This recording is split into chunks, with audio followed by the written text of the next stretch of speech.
तेव्हा टाळ्या वाजवायचा विषय नाही आला नालायका मला थोबाडते काय दाखवलं जातं जातीपाती धर्माचे भांडण धाडव सांगणार पण शेतकऱ्याची लूट होत ते एकही गाव ब्रेकिंग होत नाही आम्ही समजून घेतलं पाहिजे हे यांच्या हाती नाही यांचे अर्धे चॅनल आम्ही पाहतोय अदानी अंबानीच्या घरात गेले साल्यांच्या तुमचे अर्धे मालक ते झाले तुमच्या हाती राहिलं काय रे तुमच्या हाती काय फक्त भोमलनं राहिलेलं आहे 11% आहेत तर सगळा अमेरिकेतला कापूस गाठी आमच्या हिंदुस्थानातून पडणार एक बातमी नाही 7.5 लाख शेतकरी मरण पावला 7.5 लाख एवढा दंगलीतही मेला नाही आणि त्या सीमेवर पण मेला नाही भारताच्या युद्धामध्ये जेवढे स्वातंत्र्याच्या युद्धामध्ये मेले नसतात त्याच्यापेक्षा स्वातंत्र्य झाल्यानंतर मेले पाय घासू मेले पण परवा नाही कोणाला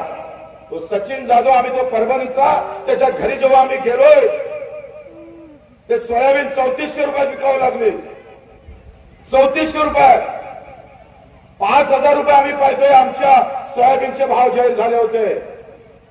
खरेदी केंद्रावर 5000 रुपये घ्यायला पाहिजे होते पण पैसा भेटत नाही एक वर्ष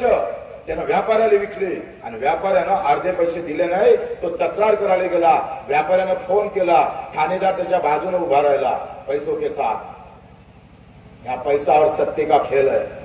तुम्हारा कहीं गेम नहीं लग सकता येता येता चीड मनात आली संताप होता पॉयझनची बॉटल घेतली सचिन जाधव आत्महत्या करून रस्त्यात निघाला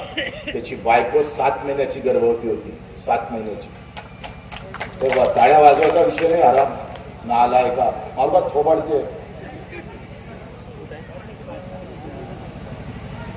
7 महिन्याची गर्भवती होती 7 महिन्याच्या गर्भवतीनं आमच्या बहिणीनं आत्महत्या केली पोटात 7 महिन्याचं बाळ होतं